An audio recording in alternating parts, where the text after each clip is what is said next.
சைவ சித்தாந்தத்திலே திருக்கைலாய பரம்பரை என்று பேசப்பெறும். இந்த திருக்கைலாய பரம்பரை எங்கே துவங்குகிறது என்று சொன்னால், தென்முக கடவுள் என்று போற்றப்பெறுகின்ற தட்சிணாமூர்த்தி என்பவரிடமிருந்து இந்த பரம்பரை தோன்றுகிறது. முதல் குரு தட்சிணாமூர்த்தி, தென்முக கடவுள். அவருக்கு சீடராக மாணவராக இருந்தவர் நந்தியம்பெருமான். இந்த நந்தியம்பெருமானுக்கு சீடர்கள் உண்டு. நந்தியம்பெருமானுடைய சீடர்கள் அவர்கள் சனகாதி முனிவர்கள் என்று பேசப்பெறுவார்கள். சனகர், சனந்தனர், சனாதனர், சனற்குமாரர் என்று சொல்லக்கூடிய நால்வரும் தான் நந்தியம்பெருமானுடைய சீடர்கள். இந்த 4 சீடர்களிலே சனகர், சனந்தனர், சனாதனர் என்று சொல்லக்கூடிய மூவரும் சுத்தமாயாவுக்கு அவர்கள் ஆசிரியர்களாகவும் அங்கே அவர்கள் தங்களுடைய பணிகளை செய்கின்றவர்களாகவும் இருக்க, சனற்குமாரர் இங்கே கீழே அசுத்த மாயையும் பிரகிருதி மாயைக்கும் அவரே ஆசிரியராக விளங்குகிறார்.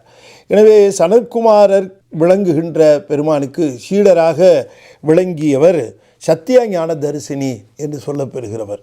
இந்த சத்தியஞான தரிசினிக்கு சீடராக விளங்கியவர் பரஞ்சோதி. எனவே இப்பொழுது இந்த பரம்பரையை பாருங்கள்.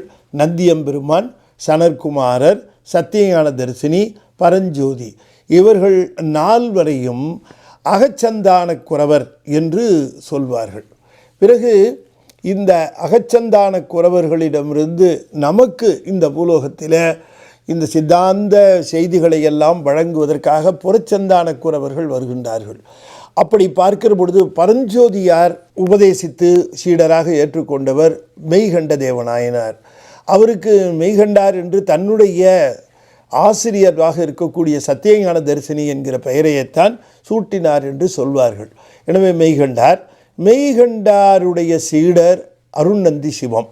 அருணந்தி சிவம் என்று சொல்லக்கூடியவருடைய சீடராக விளங்கியவர் மறைஞான சம்பந்தர். மறைஞான சம்பந்தருக்கு சீடராக விளங்கியவர் உமாபதி சிவம்.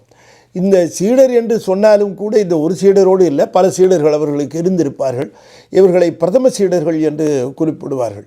எனவே மெய்கண்டார், பிறகு அருணந்தி சிவம், பிறகு மறைஞான சம்பந்தம், பிறகு உமாபதி சிவம், இந்த 4வரையும் புறச்சந்தான குரவர்கள் என்று சொல்வார்கள்.